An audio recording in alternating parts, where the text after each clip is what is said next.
Отдавна небе, земя, животни, човек нямаше. Имаше само един Бог. Бог е три личности в единство. Бог Отец, Бог Син и Бог Свят Дух. Бог е свят, велик, всемогъщ, във всичко точен, безгрешен, съвършен. Бог направи всичко как? Бог каза и се появиха светлина, морета, небе, земя, растения. Бог каза и се появиха слънце, луна, звезди.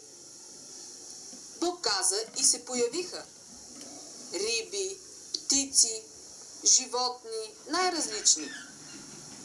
Бог направи човека, мъж и жена. Мъжа и жената бяха семейство. Бог даде заповед на човека. От дървото на познаване доброто и злото не яж. Ако ядеш, ще умреш. Мъжа и жената изпълняваха. Грешка нямаха. Бог общуваше с двамата. Всичко беше добре. Връзката беше съвършенна.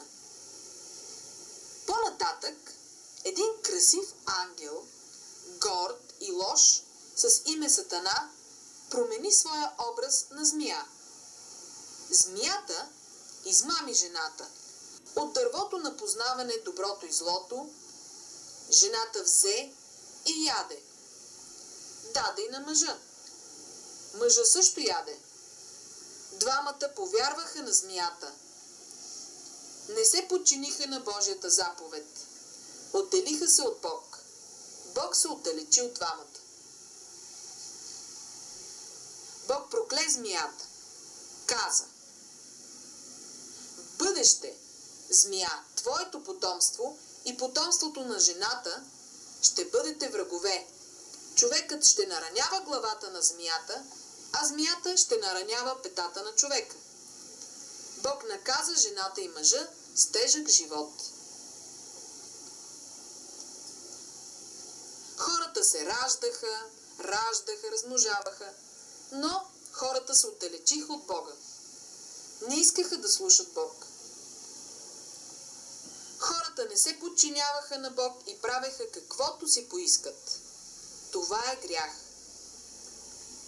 Сърцата на хората бяха пълни с зло. Хората бяха горди, мразеха, лъжеха, клюкарстваха, прелюбодействаха, крадяха, убиваха и правеха много лоши дела. На Бог му беше мъчно, че хората са далеч. Бог искаше да се свързва с хората, но не ставаше. Хората винаги се бунтуваха срещу Бога и всички се проваляха. Нямаше човек идеален, без грешка. Минаха много години. Хората продължаваха да не слушат Бог. Бунтуваха се, правеха лоши неща.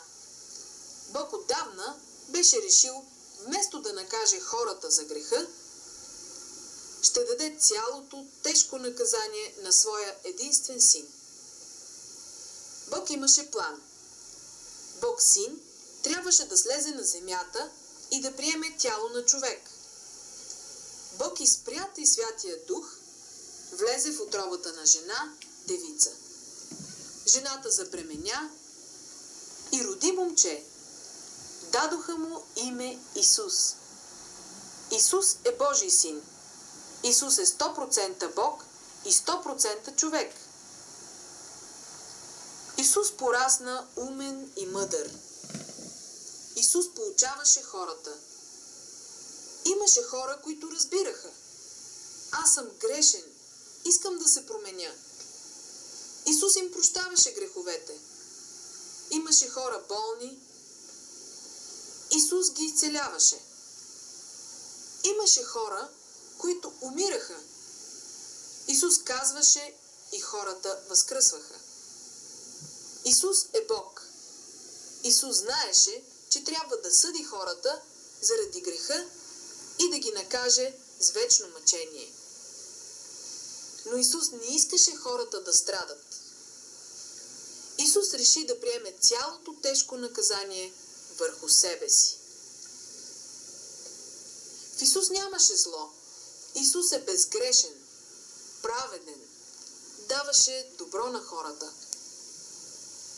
Хората пак бяха против Него. Хората хванаха Исус, подиграваха му се, биха го, разпънаха го. Убиха Божия син. Исус умря. Погребаха го. Първи ден. Втори ден. На третия ден Исус възкръсна, жив. 40 дена Исус се срещаше с хора, които преди бяха заедно с Него и го следваха. После Исус се възнесе в небето. По-късно имаше голям празник. В една къща имаше хора, които преди следваха Исус. Те се молеха. Бог Отец изпрати Святия Дух с силен шум. Много хора чуха шума и дойдоха да видят какво става. Един човек, вътре със силата на Святия Дух, смело стана и каза: Бог изпрати Исус при вас, но вие бяхте против Него. Убихте го. Исус събра вашите грехове и пожертва себе си. Заради вас Той страда и умря. Но Бог възкреси Исус. Исус е жив. Сега Исус е в небето, заедно с Отец. Хората, ужилени в сърцето, питаха: какво да направим? Човекът каза: вярвайте в Исус, покайте се за греха, обърнете се и следвайте Исус. Кръщавайте се във вода и Той ще ви прости. Вие бяхте далече от Бог. Сега Бог иска да се свърже с вас и да ви прости.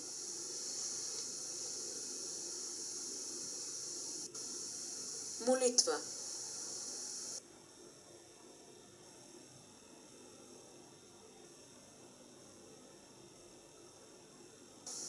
Боже, признавам, аз съм грешен. Вярвам, че Исус взе моя грях и умря вместо мен. Моля те, прости ми. Сега аз искам да оставя моя път. Да се обърна и да следвам Исус. От днес нататък. Моля те, ти води мен.